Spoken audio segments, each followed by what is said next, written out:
Welcome to the Nairobi Health Show, everybody. I'm Dave Sherwin, and today I've got Dr. Megan Rossi on with me, also affectionately known as the Gut Health Doctor. Right? Is that your nickname out there? That is my nickname. Yes, all things gut health is my area of passion. Yeah, and where do you currently work out of? King's College in London. So you may have picked up my Australian accent. So I moved over to the UK to work at King's about 7 or so years ago and kind of just got stuck here because the research we're doing is so incredibly fascinating around how we can really maximize our gut health and therefore overall health by simply changing our nutrition. Interesting, and I want to dive into that. But first, there's also some interesting studies going on at King's College in the arena of neuroscience with psychedelics, isn't there? Are you There familiar? is, yeah. I mean, the whole world of psychedelics is mind blowing, pardon the pun. And we think Yeah. some of them actually, may have a role via our gut in terms of that two-way connection that occurs between our gut and our brain. So they're certainly investigating, I guess, more of the mechanisms around those enhancements.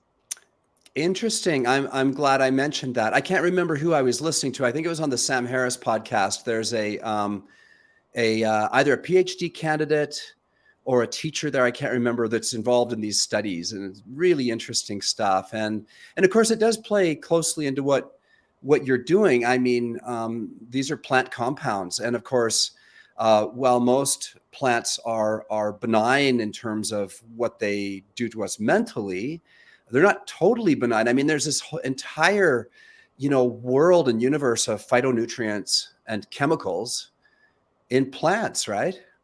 Literally tens of thousands of them. And in the book, How to Eat More Plants, I dissect, the humble apple, which contains over Ah, 300 plant chemicals, including things like dopamine, you may know as a feel-good hormone, things like inositol, which has got quite good evidence for PCOS, polycystic ovary syndrome, which is actually, again, quite common in females. So there are so hmm. many, of these incredibly powerful, even though we don't really, I guess, think of them as those direct impacts, but they do indirectly have quite far-reaching benefits on things like our mental health, but also things like our hormonal health.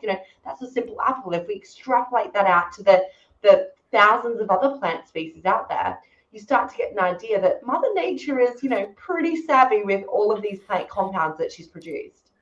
It's amazing, isn't it? And along those lines, of course, some of those things don't sound good. Let me show you something interesting.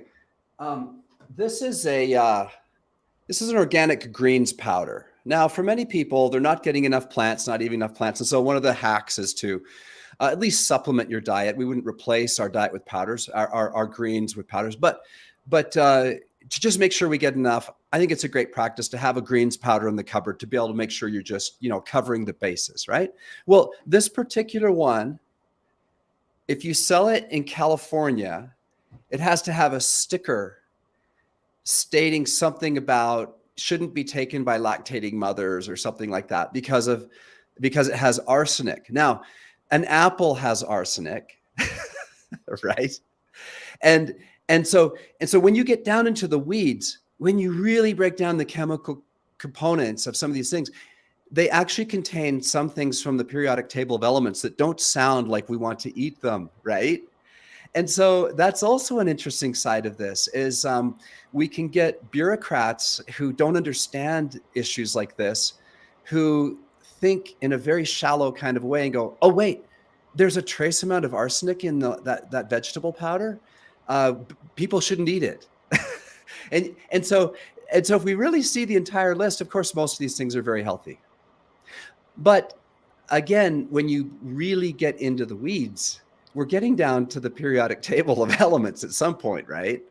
And so, anyways, I Yeah. don't know if I don't spend a lot of time on that, but I'd throw it out there because some people, with minerals, for example, minerals include cadmium and molybdenum and arsenic, and a trace element supplement may even have trace elements of some of those things that sound terrible. Do you want to talk to that for a minute?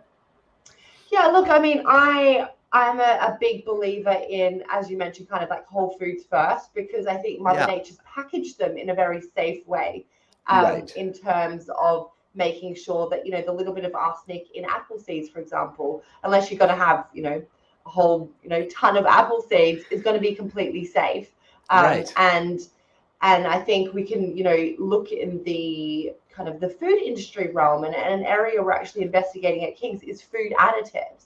And we know that there's, so many, thousands of food additives that have been classified as GRAS, so generally regarded as safe.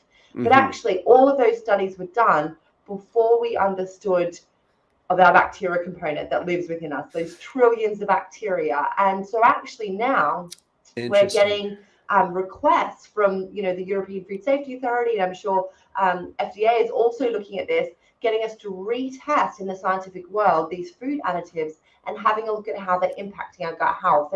And certainly one of our clinical trials at King's is starting to suggest that perhaps some of these additives, like these emulsifiers, may actually have a negative impact on people's guts, particularly those more genetically susceptible to gut issues. So I think this whole world is incredibly fascinating in terms of we're starting to reassess, what we're putting into our bodies based on our development, the science coming out around our gut health.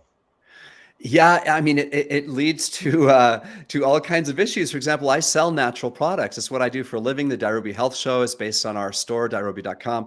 We have a product, for example, that contains trace minerals. This one here, Mimi's Miracle Cell Fuel. And we refuse to put an emulsifier in it from the beginning. And so the problem is that you got to shake it up, or there can be little bits on the bottom, and people don't want that. To us as a company, we decided that we'd rather have a natural product you have to shake than add an emulsifier. Yeah, that's awesome. I love that, because it is in a way about educating the public, because we've been led to believe that if it's needs shaking, then something's wrong with it. Or same with like kefir or fermented dairy. People are like, oh, it looks a bit lumpy, something's wrong with it. But actually, it's only because we're so used to this like really artificial commercial world where everything's nice and smooth and doesn't need shaking before, etc., that actually might have a negative impact. So I love that you've been very conscious around the ingredients you've chosen and have chosen not to include emulsifiers. You're one step ahead of the game, I think, there. Yeah, and really, it was just a gut feeling. I mean, we developed that product 6 years ago, before the gut health issue had really blown up, and before we realized, like you said, this is fairly new science. And there have always been proponents of whole food, of course, and that's always made sense to people. But again, you can go through your vegetable aisle, your fruit and vegetable aisle, and there literally could be spray painted apples in there to make them nice and red, right?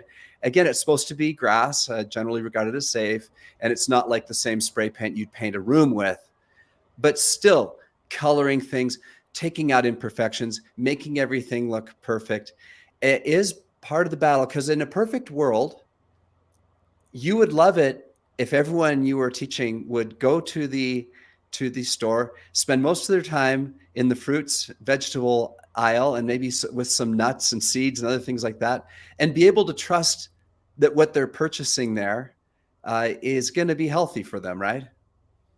Yeah, look, absolutely. I mean, one of the things that we're discovering around gut health is about this plant diversity. So I love that you brought into not just fruit and veg, because I think when people think about health and how to nourish our gut bacteria, we fixate very much just on fruit and veg. But there are 6 different plant-based food groups. I call them the Super Six, and I talk about each of them in the book in terms of what they deliver uniquely. So there's obviously the whole grains, but the good quality whole grains like quinoa and the buckwheat.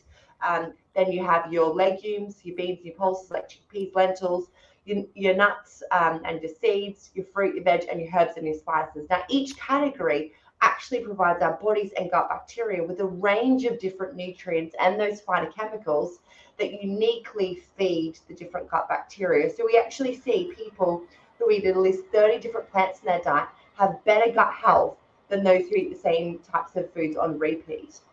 So I think that's a bit of a take home for your listeners in terms of, if you are thinking of ways to nourish your gut health, think about one extra plant from each of those Super Six you could add into your diet each week. Excellent. I'm not sure what the stats are like in England or Australia.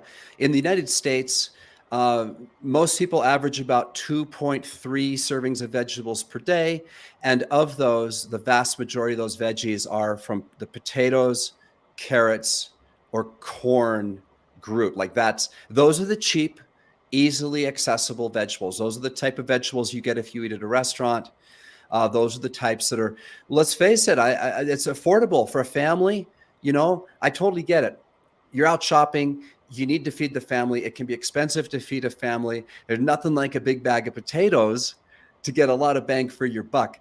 But regardless, here we are, potatoes, carrots, and corn, and not even enough of those. So I love your 6 groups because that makes total sense. I've actually never heard anyone break it out like that, but I love that concept.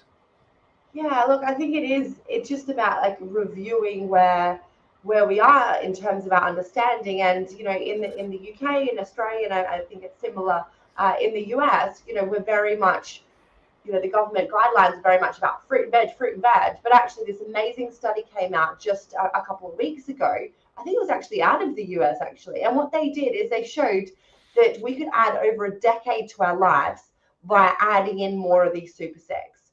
And they showed Right. that things like actually adding in some legumes, so things like your chickpeas, lentils, butter beans, etc., could add more years to your life than just upping things like your fruit and veg.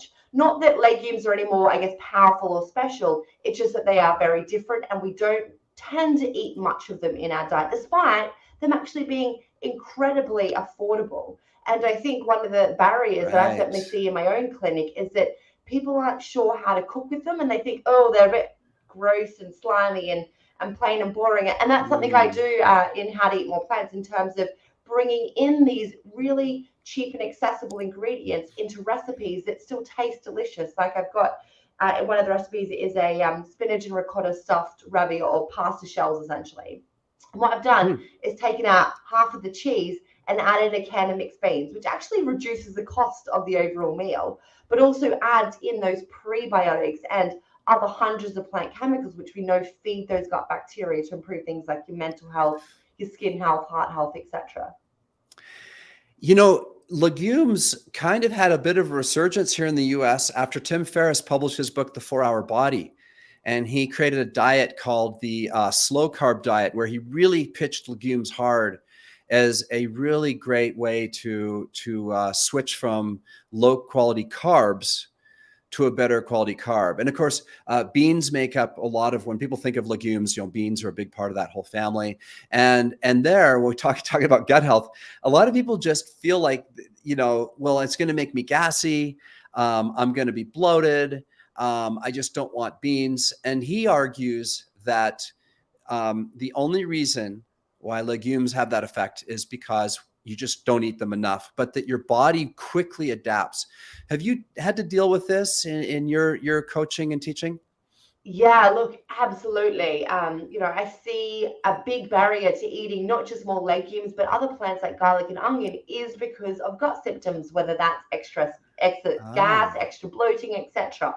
And that's definitely something I wanted to tackle in a book that's titled, obviously, How to Eat More Plants.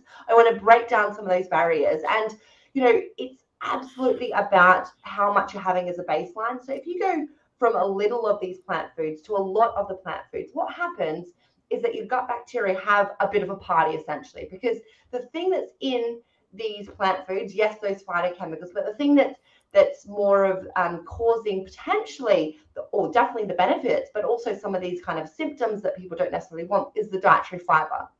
So okay. the amazing thing about fiber, we all know that word, is that actually human cells can't digest fiber. So it travels through Hmm. most of our digestive tract undigested. And that's where the bacteria come into play. And the fiber essentially is like fertilizer for the gut bacteria. They help them thrive. And when the bacteria eat the fiber, they produce a range of beneficial chemicals like these short chain fatty acids that do things like help regulate our appetite and our mental health, but they also produce a little bit of gas as a waste product.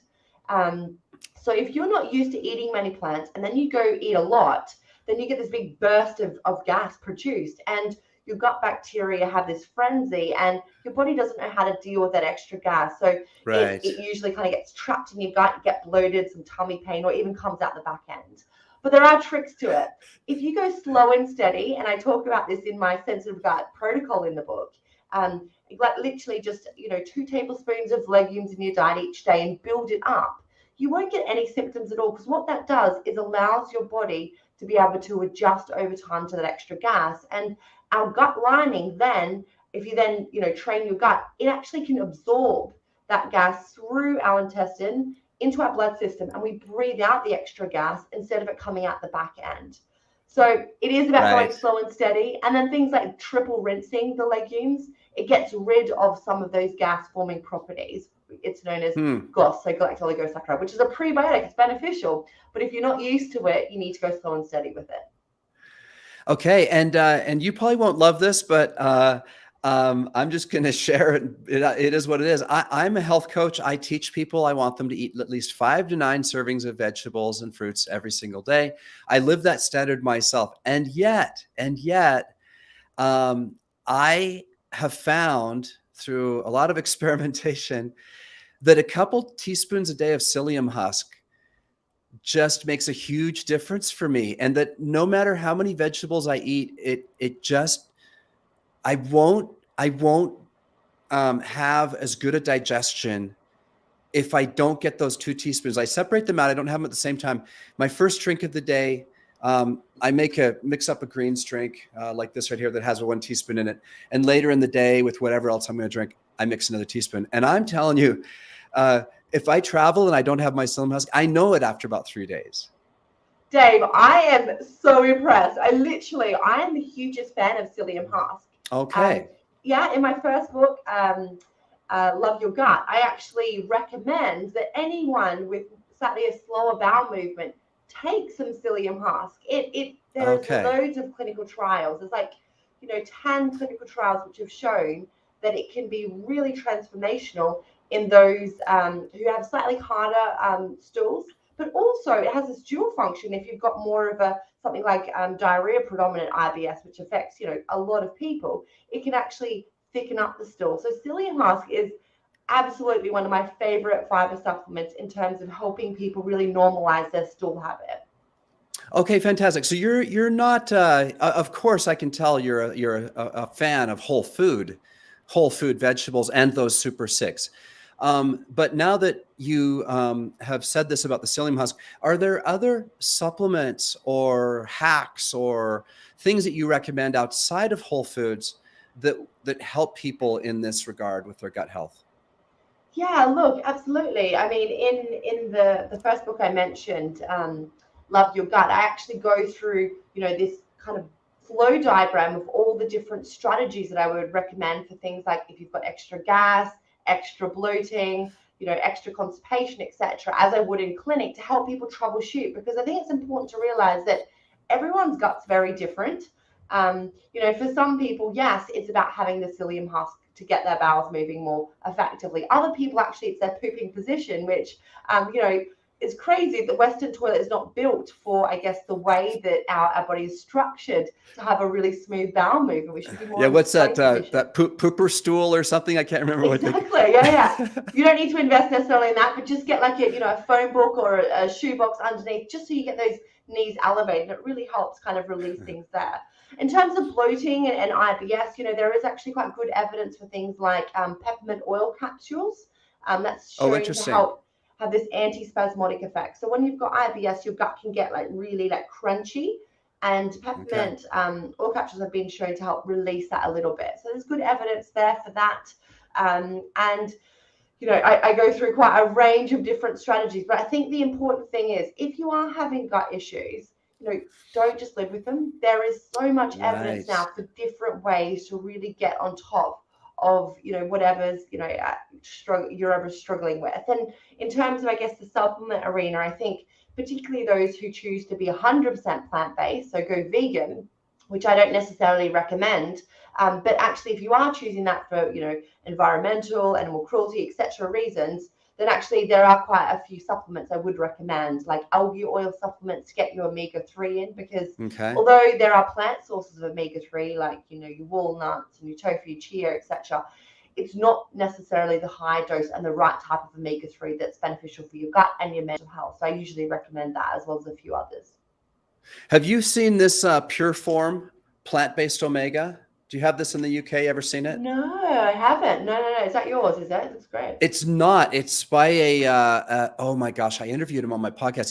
He's a doctor out of Canada who has a pain clinic. His expertise is actually not in nutrition. It's in pain management, especially for terminal patients or people with chronic illness.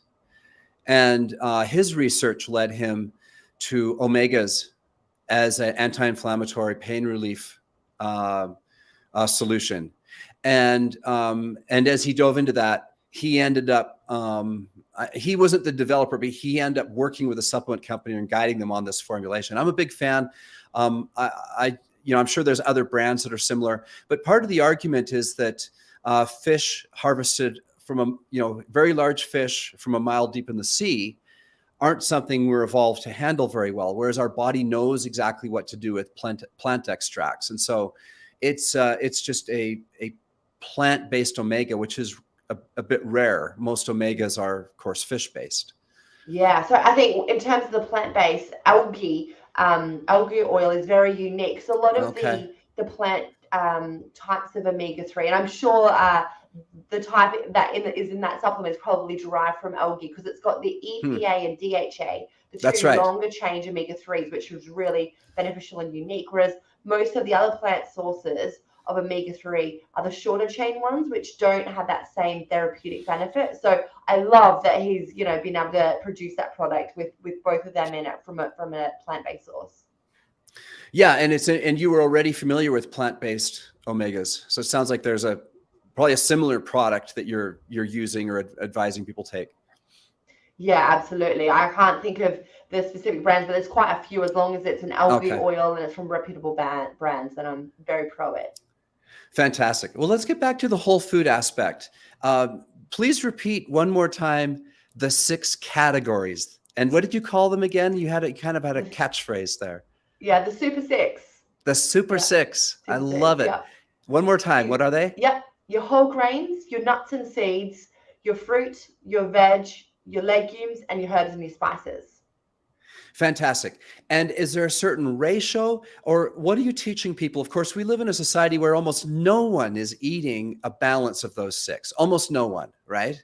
I know. And I think it is worth, I guess, anyone who's listening to think about their own diet and maybe record what you ate yesterday and try categorize them from those Super 6 and go, oh, actually, maybe I'm getting nothing from the nut group, or maybe I'm getting nothing from the legume group.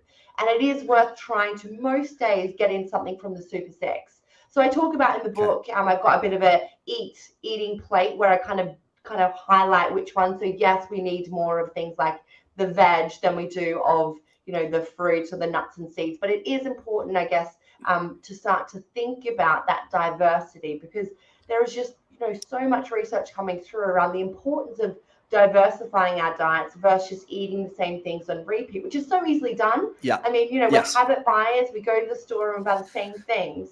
But actually, when you're at the store next time, instead of just getting your pumpkin seeds, get your 3 seed mix. So you've got extra types of plant chemicals within that. Instead of just getting your broccoli, get the steamed mix of veg. Again, so you get an extra couple of points. And I kind of give different plant species a point. So I call it the plant point system, where I actually challenge people to try getting 30 different plants across the week. And anyone who's following the menu guides in the book will see actually it's really easy to get 50 plus once you start thinking about diversity at no extra cost and no extra effort. I kind of cringed earlier when you talked about how people didn't want to eat garlic or onions. I love onions and garlic. This morning for breakfast, I had an omelet with a generous amount of onions, tomatoes, and garlic. I'll make an omelet just for me that has a whole clove crushed into it. People think that's crazy, but I love it. I'm convinced that, and like you, I know as a researcher, you'll probably cringe at this, but if we're going to call anything a superfood, okay, and I get the reason why we don't want to do that. Like all vegetables are superfoods in their own way, but I do think that there is some real health potency to onions and garlic that are not found elsewhere. Do you agree? I mean, or how do you... Absolutely. 100% agree with that. I mean, there is actually really good evidence for the components that are still within garlic that really support our immune system. And I mean, I think people, if you taste raw garlic, it really has a bite to it, right? And actually these bites is a sign of these phytochemicals, because plants produce phytochemicals as a protective system so they don't get eaten by birds, etc. So that's actually why Mother Nature created them. And then they just happen to have incredible benefits on our body as well. So I'm 100% for getting people to eat garlic and onion, but I do appreciate, certainly from the clinical perspective, that the 10% of the population who have IBS may struggle with them, and then often what they do is completely cut them out. Now, Right. that's not what we should be doing. There's good science to show that having a bit of a gut rest. So there's this diet called the Low Fodmap Diet. I'm not sure if you've heard of that before. Very, very familiar. We have a lot of our clients come to us for a particular product we have called Eat Anything RX. Great. And this is the top selling fructose malabsorption supplement on Amazon in the US.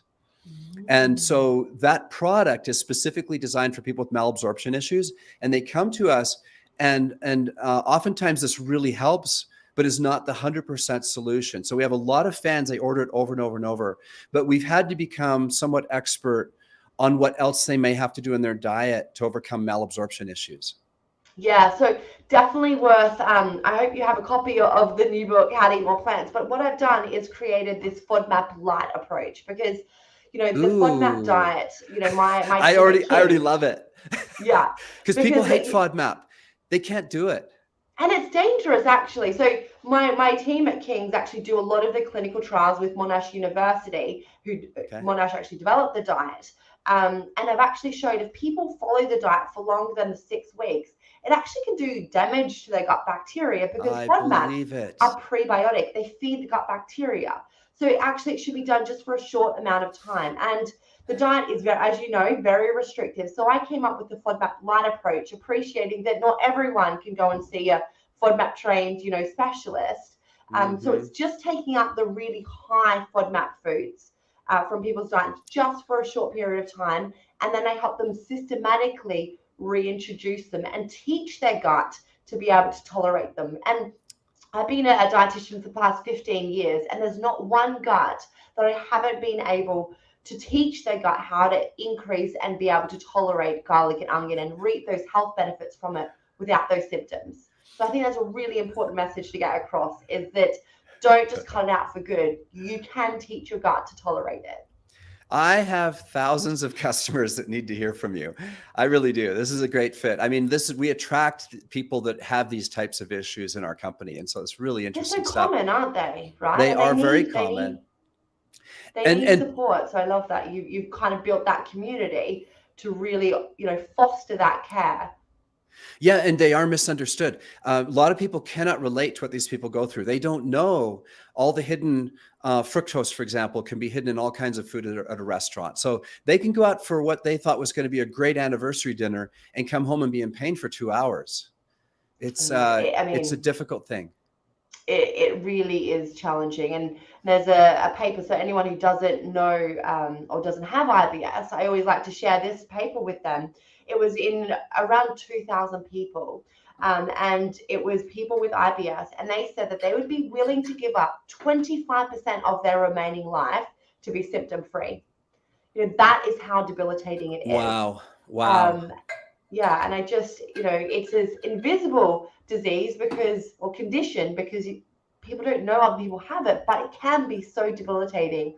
So I do empathize it, and that's why, my goal certainly is to help, recover these people's guts.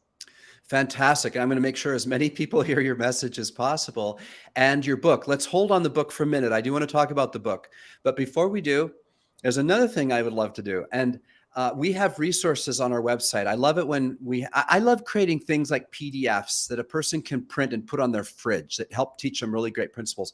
And I'm picturing a PDF of your Super 6 that I'd love to put on my website so people can just print it off, and we put a link to your website so they know where the information came from. But is that something you have already done? And if not, can you envision a simple piece of paper that just says Super 6? Have you already made that? Yeah, so not a PDF, but it certainly is in the book, which I'm very happy for it to go on your website, because Thank you. It is about having that constant reminder and that checklist. So I do have these plant point planner kind of templates which you can print off. So that's the PDF version, where it kind of gets people to tally up the different plants across those Super 6. Again, helping people think about that diversity in their diet. So all for having these resources. It's about making things really simple and accessible, isn't it? Because that's how we make new habits. That's right. That's right. I'm a big fan of this kind of thing. Like for me, it's one thing to learn something new and get all excited about it. It's a totally different thing to actually develop the habit and stay on it long term. And for me to just stick it on my bathroom mirror or on the fridge, where I just see it over and over and over and over again, is one way that I kind of entrench these things. So we will make that, and we'll put the link right on it to your whatever you tell me you want it to go to. We'll give you credit, but I'm going to make that PDF. And I think that's a fantastic way of simply understanding those super six. I love it. Now, your book. Now, do I understand right? This is your second book?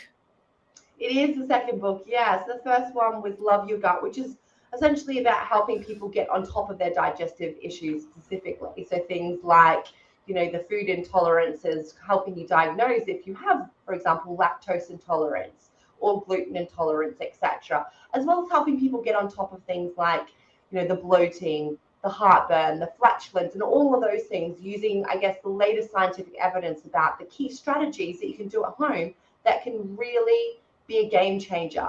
Because, like I said, I've been a clinician for the past 15 years, and it just upsets me so much that people are living with really burdensome symptoms, and they just think that, they don't want to go on a medication, and they think they have to just live with it. And that's just not the case. There's so much going on. And of course, with that book comes with, the 80 plus recipes. But then after that book, I was getting a lot of people going, great, I'm feeling good about my gut symptoms. But you know what? I've heard that your gut and brain are connected. I've heard that your gut and hormones are connected. Your gut, skin are connected, etc. So how do I really make the most of my gut health? And that is what the new book, How to Eat More Plants, is all about, and where those super six came from, essentially. So translating that hard scientific evidence about what we know can maximize the gut and all of these other links that are attached to it into a really simple and delicious way of eating. Because that's the other thing, isn't it, Dave? If people want to make these new habits, they need to enjoy it. So for me, being a foodie as well, I want to make sure people can appreciate that that healthy food can absolutely taste delicious, doesn't need to be expensive or take ages in the kitchen. So I've got all of these, there's like close to 100 recipes. I've got all like 1-minute snack options, which are loaded with plants that anyone can make. I love it. I love it. I mean, this is a skill that I am still learning. I've had to learn it after I was all grown up. Because I've never really liked vegetables. It's never my go-to choice. And I think that's true for a lot of people. And yet I just had not been intentional. When I got intentional about it and I started finding ways I enjoyed vegetables, I started to really enjoy them. I'll give you an example. I love roasted vegetables, chopped up, a little bit of avocado oil, some spices. I'll take, speaking of garlic, here's an interesting thing. I'll put the whole clove, the big head of garlic, right? 4 or 5 of them. I'll wrap them up in parchment paper with a little bit of olive oil and spices underneath, wrap them up, standing up, and I'll put those on the end when I roast vegetables. And those have to stand for 40 minutes. Where most of my vegetables, I cook them in the convection oven in about 25 to 30 minutes. But then I put the garlic back in. I'll tell you what, garlic roasted for 40 minutes in the oven with some spices and olive oil like that, you take it out and it's soft. And you mentioned earlier the strong taste of garlic. When you roast it like this, it's not like that. You just shell them now, you put them on a plate and you just eat them. And people might be going, oh, I could never do that. They taste absolutely delicious. I call them garden candy. They're just absolutely delicious, and they don't have that garlicky effect, and they're not super strong, but they're really delicious and soft. And so that was a little trick that I just had to learn, because typically the way we have garlic is it's very strong and it leaves us with bad breath and all those types of things. But again, you find a different way of cooking something that you maybe didn't like before, and suddenly, voila, it's delicious. I mean, I love that so much. And I completely agree. That sort of garlic melts in your mouth and it's not overpowering. You could eat so much of it. And I think that is one of the things that I talk about in the book. Really, what I see in clinic is two barriers to eating more plants. One is definitely around the taste. And what I say to these people is that anything can taste bad if it's not prepped right. And I think, think of a steak. If you overcook it, fry it out, it's really hard and rubbery. It's going to be horrible, right? And I just think that we haven't necessarily been taught how to make veggies taste delicious. And I hope that that's something that comes through with the book. Really simple strategies, literally like, the olive oil, avocado oil with some herbs and spices roasted in the oven. It really can transform the flavor of veg, right? And yes, one of the recipes in the book is a Brussels sprout pesto, which I always serve to people who tell me they don't like Brussels sprouts. And I obviously don't tell them there's Brussels sprouts in it. And they're like, oh, this is really nice. And then I'm like, guess what? It's got Brussels sprouts in it. So again, it's about working with the right flavors. So what I often do and what I've done, with my own family is sometimes you have to just start to sneak in veggies without them necessarily knowing. So things like frozen cauliflower goes perfectly in a smoothie. It makes it really thick and creamy. If you're having bolognese, sneak in, a cup of lentils in there. Again, adding all these beneficial plants. And what happens is their taste buds actually start to change. So we know our taste buds turn over every 10 or so days, but also our oral microbiome. So the microbiome is just a sciencey word for the bacteria that lives in different parts of our bodies. We've got a gut microbiome. We have an oral microbiome, which is billions of bacteria. And actually, these bacteria have a really important role in our taste perception. And if we slowly start to increase the plants in our diet, those bacteria also change. And there's been studies to show this, we actually start to crave more plants after about, 30 or so days by adding more plants in. So, it is like science-backed ways to learn to love plants. We can all relate to not liking coffee or dark chocolate or olives when we're younger. We're like, oh, those flavors are not nice. But actually, we started to taste them a little bit more, and now a lot of us crave them. That's, a perfect example of that. Right. Those are great examples of that. Now, is your book out or does it come out in August? I'm trying to remember the timeline. Out 16th of August. But if they pre-order the book now, which is very easy in terms of just sending off the receipt, you get a free plant points challenge as well as some recipes, a bonus recipe. So it is worth, if you are thinking about buying it, pre-ordering it because you get that little bonus gift. It sounds great. And can we pre-order it here in the US or does it come from No, absolutely. So it's already out in the UK. It was Sunday Times bestseller. So it's done amazing here in the UK, and now it's coming out in the US on the 16th of August. So that's where you can get that pre-ordering. So depending on when you're listening to this podcast, if you're listening to it before August 16th, you can pre-order it. And otherwise, we'll find it where, Megan? Sorry, Megan? All of your best bookstores, Amazon, but also your locals, and obviously very pro supporting the local businesses. Absolutely. So that's fantastic. And this has been really interesting. I love your message. I love that you're going to let us make that PDF. I think that's fantastic. And we'll link to your website on that or whatever you would like me to link to. I think that concept of the Super Six is fantastic. It seems fairly basic, and yet I haven't heard it before. It's a great way of viewing the categories of these natural foods, but it's a great term.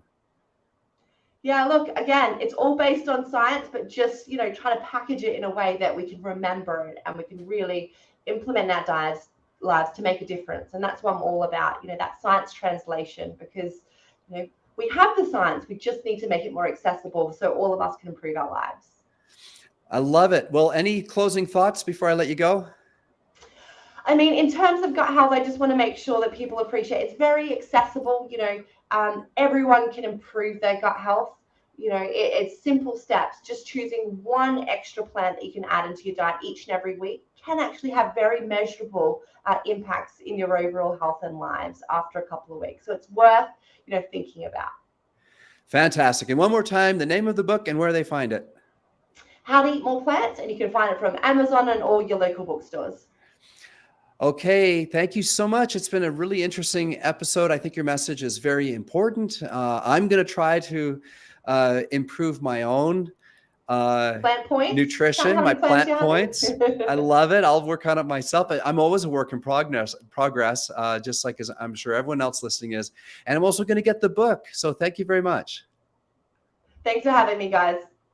Okay. Again, this is Dave Sherwin with the Diary Health Show, wishing you health and success.